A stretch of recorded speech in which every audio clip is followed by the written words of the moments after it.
दोस्तों नमस्कार, मैं मन्नू आपका स्वागत करता हूं। दोस्तों सदियों से हमारे देश में कई प्रथाओं के नाम पर पाखंड चल रहा है, जिसमें इंसानों का जानवरों की तरह शोषण किया जा रहा है। कई समाज सुधारकों के संघर्षों की वजह से कुछ प्रथाएं बंद हो पाई है, जैसे देवदासी प्रथा, सती प्रथा, मूलाकर प्रथा, बाल विवाह प्रथा, विधवा विवाह प्रथा और भी बहुत सारी।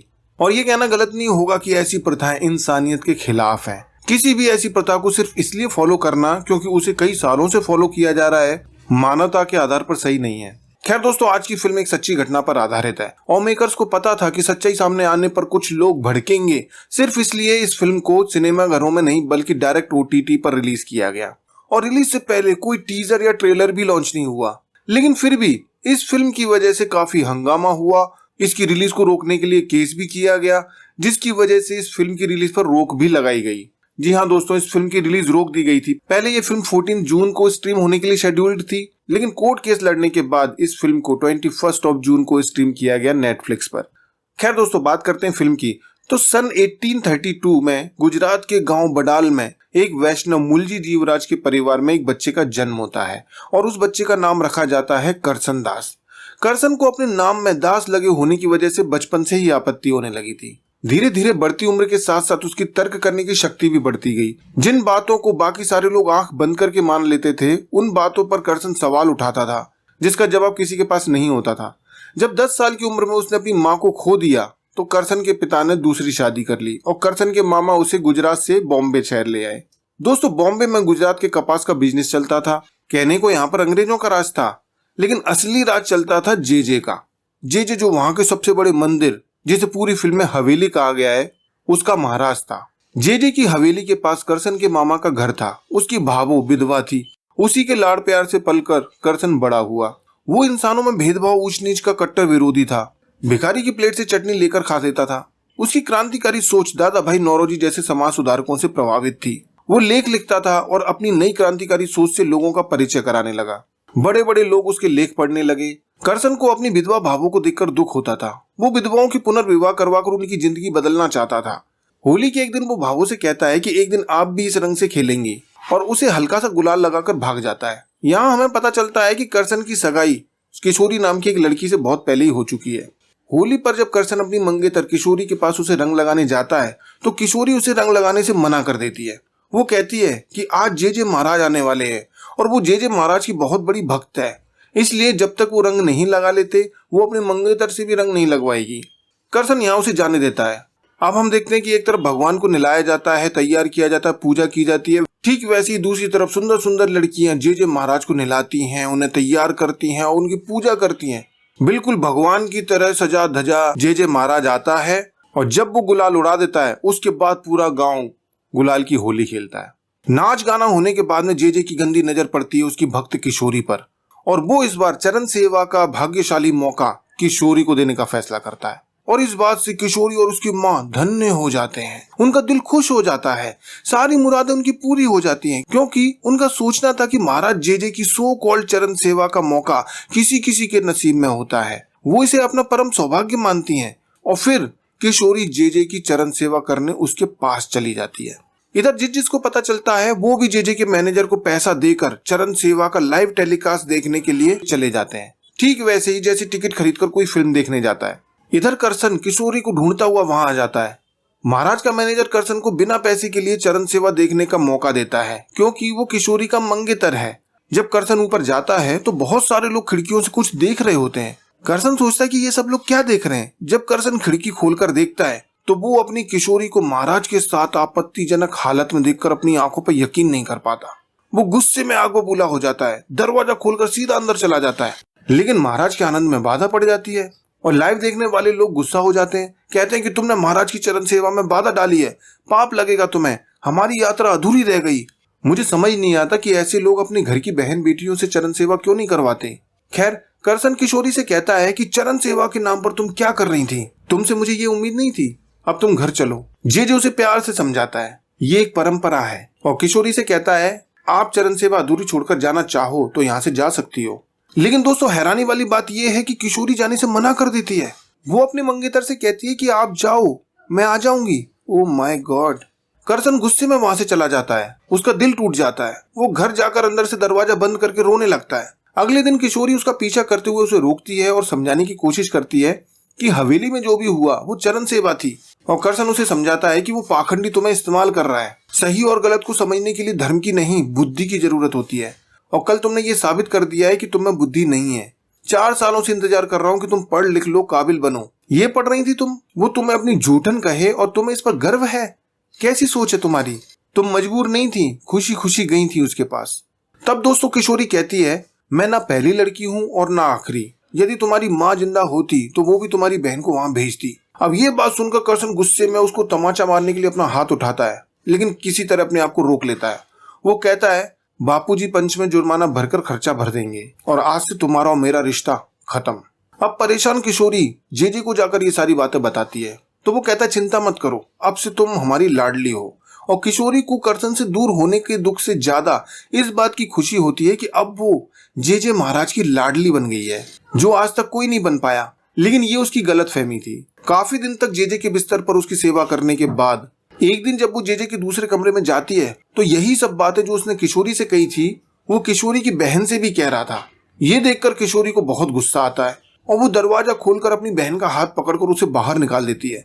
अब जाकर उसे समझ में आया। वो कहती है, वो मेरी बहन है, सेवा के नाम पर गलत काम करते हैं आप। कुछ मिनटों के लिए अपनी लाडली बनाकर हमारी भक्ति का गलत फायदा उठाते हैं आप। मैं भगवान मानती थी आपको, झूठे मैले 1 नंबर के पाखंडी हैं आप। मेरी नजर में आप आज से गिर गए हैं और मैं अपनी खुद की नजर में भी गिर गई हूँ। वो घर जाकर अपनी बहन को सब कुछ बताती है कि कैसे वो पाखंडी लड़कियों का शोषण कर रहा है और इसी वजह से करसन ने सगाई भी तोड़ दी है। उसकी बहन एक चुन्नी में गांठ बांधकर कहती है कि जब तक करसन आपको माफ नहीं कर देते मैं ये गांठ नहीं खोलूंगी।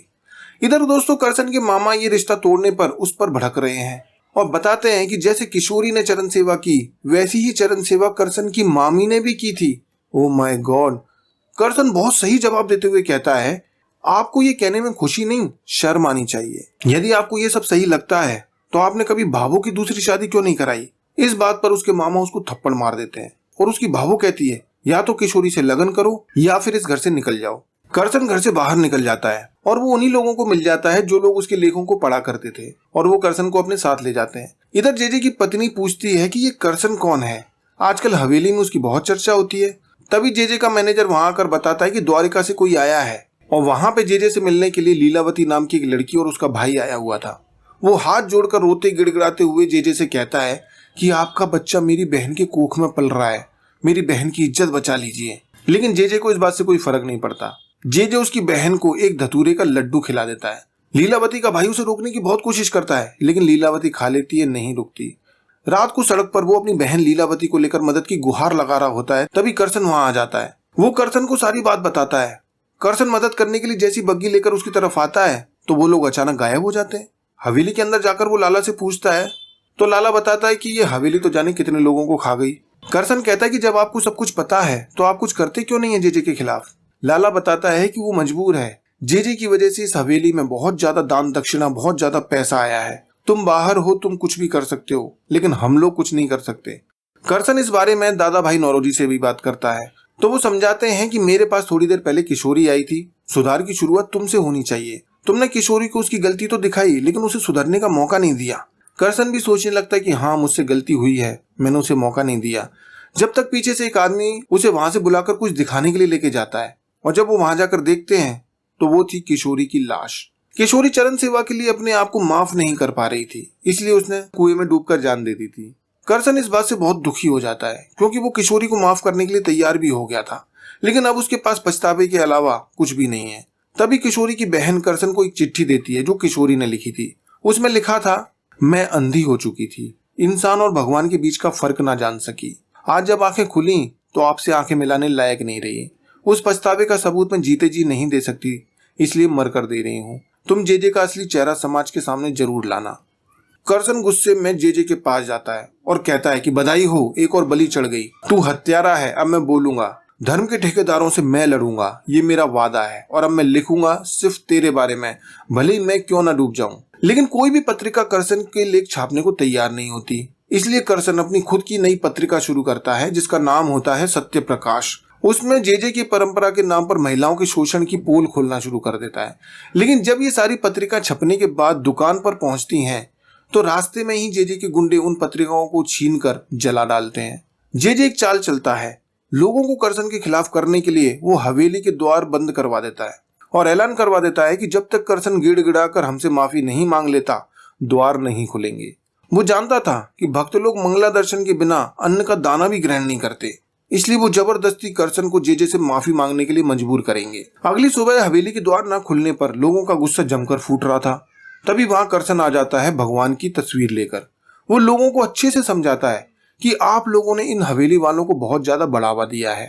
आप लोगों को हवेली की जरूरत नहीं है, इन हवेली वालों को आपकी जरूरत है। यही तो कहते हैं कि भगवान हर जगह है, तो फिर इस फोटो के दर्शन करके अन्न ग्रहण कर सकते हैं। तभी उन लोगों के बीच से ब्रज नाम की एक लड़की बाहर आती है और करसन को पूरी तरह सपोर्ट करती है। धीरे धीरे सब लोग उसकी बातों पर तालियां बजाने लगते हैं और लाला जी और गांव वाले करसन के साथ मिलकर पेड़ के नीचे पूजा करने लगते हैं।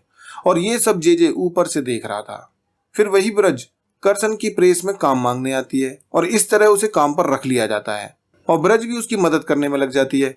उसको करसन की सच्चाई बहुत पसंद थी। वो करसन से शादी भी करना चाहती थी, लेकिन करसन की ऐसी कोई इच्छा नहीं थी। करसन की पत्रिकाओं को जेजे के गुंडे रास्ते में ही छीन लेते थे, इसलिए करसन सत्य प्रकाश को सब्जियों और सामानों के बीच छुपाकर लोगों तक पहुंचा देता है। जैसी वो पत्रिका लोगों के पास पहुंचती है, जेजे का असली चेहरा सबके सामने आ चुका होता है। एक दिन जेजे एक सुंदर लड़की को चरण सेवा के लिए चुनता है, लेकिन उसकी माँ सच्चाई जान चुकी थी, इसीलिए वो जेजे के पास अपनी बेटी को भेजने से मना कर देती है। ये सुनकर जेजे को झटका लगता है। लोग अब जागरूक हो रहे थे, जेजे की असली सबको पता चलती जा रही थी। अब जेजे के पास कोई रास्ता नहीं बचा था, इसलिए वो कोर्ट का सहारा लेकर करसन के ऊपर 50,000 रुपए का मानहानि का केस कर देता है। और लगभग 150 साल पहले के वक्त ये रकम बहुत ज्यादा थी। करसन इस मुसीबत से लड़ने के लिए भी तैयार था। वो गवाही देने के लिए कुछ लोगों को तैयार भी कर लेता है, लेकिन जेजे के गुंडे उन गवाहों को धमकाने में लग जाते हैं कि उन्हें उनकी बिरादरी से बाहर निकाल दिया जाएगा। इस डर की वजह से वो लोग गवाही देने से पीछे हट जाते हैं। इसके अलावा जेजे के गुंडे करसन की प्रिंटिंग प्रेस को भी आग लगाकर जला देते हैं। करसन बहुत ही परेशान हो जाता है। तभी उसके पास जेजे की बीवी का बुलावा आता है। वो भी जेजे से बहुत परेशान थी, इसलिए वो करसन का साथ देना चाहती थी। वो करसन को एक पता देती है और कहती है कि कोई है जो जेजे के खिलाफ गवाही दे सकता है। जब करसन उस पते पर जाता है तो वहां पर लीलावती और उसका भाई मिलता है। लीलावती वही लड़की है जिसकी उस रात करसन मदद करने की कोशिश कर रहा था और वो अचानक गायब हो गए थे। दरअसल उसे जेजे ने धतूरे का लड्डू खिलाकर मारने की कोशिश की थी, लेकिन उसकी पत्नी ने नमक का पानी पिलाकर उससे उल्टियां कराई, जिससे लीलावती बच गई और लीलावती और उसके भाई को उस जगह पर छुपा दिया। लीलावती जेजे के खिलाफ गवाही देने के लिए तैयार थी। अब करसन लीलावती और उसके भाई की सुरक्षा के लिए कहीं उन दोनों को छुपा कर रखता है, लेकिन जैसे तैसे जेजे को इस बात की भी खबर लग जाती है और वो दोनों भाई बहन को उठवा लेता है। जब करसन जेजे के पास लीलावती और उसके भाई के बारे में पूछने जाता है तो उसे पता चलता है कि लीलावती की हवेली में ही जेजे के मैनेजर के साथ शादी कर दी गई है और वो अब यहाँ पे खुश है और उसके भाई का कुछ पता नहीं था कि उसके साथ क्या हुआ। दोस्तों, अब करसन के पास गवाही देने के लिए कोई भी नहीं था और कोर्ट की डेट भी आ जाती है। अब कोर्ट की सुनवाई शुरू होती है और यहाँ महाराज जेजे की बड़ी शान और शौकत के साथ में कोर्ट में एंट्री दिखाई जाती है। कोर्ट के अंदर पहुंचकर भी जेजे अपने नखरे दिखाता है। जज की फटकार के बाद वो गीता पर हाथ रखकर कसम खाता है। कटघरे में एक डॉक्टर को बुलाया जाता है। वो जेजे के पुराने कारनामों की पोल खोलते हुए बताता है कि जेजे ने कई लड़कियों को अबॉर्शन के लिए मेरे क्लिनिक में भेजा था और बताता है कि जेजे कोई गुप्त बीमारी भी है और वो बीमारी तब होती है जब इंसान ज्यादा बार अलग अलग लोगों के साथ में रिलेशन बनाता है। लेकिन जेजे इस बात को एक्सेप्ट नहीं करता, इसलिए जज जेजे का मेडिकल चेकअप करवाने का ऑर्डर दे देता है। जेजे कोर्ट को डराने के लिए इनडायरेक्टली धमकी देता है कि हमारा अपमान तो हम सहन कर लेंगे, लेकिन हमारे भक्त बर्दाश्त नहीं कर पाएंगे और वो गुस्से में क्या कर डालेंगे उसकी जिम्मेदारी हमारी नहीं होगी। फिर कटघरे में करसन को बुलाया जाता है।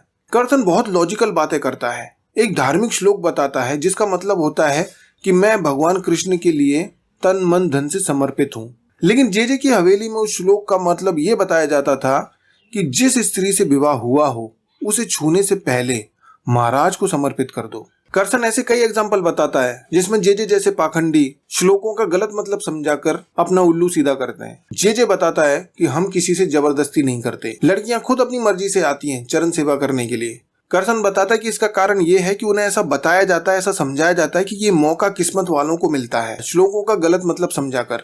करसन जेजे के बारे में बहुत कुछ बताता है और वहां बैठे लोगों को समझाता है कि गलती महाराज की नहीं, हम सबकी भी है। ये लोग ऐसा करते हैं क्योंकि हम उन्हें ऐसा करने देते हैं। हम ही उन्हें इंसान से भगवान बना देते हैं। हम बेटियों को घर से और बहुओं को घूंघट से बाहर नहीं निकलने देते। क्या मजाल है कि वो उनके साथ में चरण सेवा मनाए और उसे लोगों को दिखाए। वो चरण सेवा के नाम पर बहन बेटियों की इज्जत से खेलते हैं, लेकिन उस दिन आपके घर क्यों लापसी बनती है? जो 100 सालों से चला आ रहा है आज नहीं बदला तो सदियों तक चलेगा। धर्म गुरुओं के सिर्फ नाम बदलेंगे, किससे वही रहेंगे। ईश्वर साथ चलता है हमारे, उससे मिलने के लिए किसी ब्रिज की जरूरत नहीं।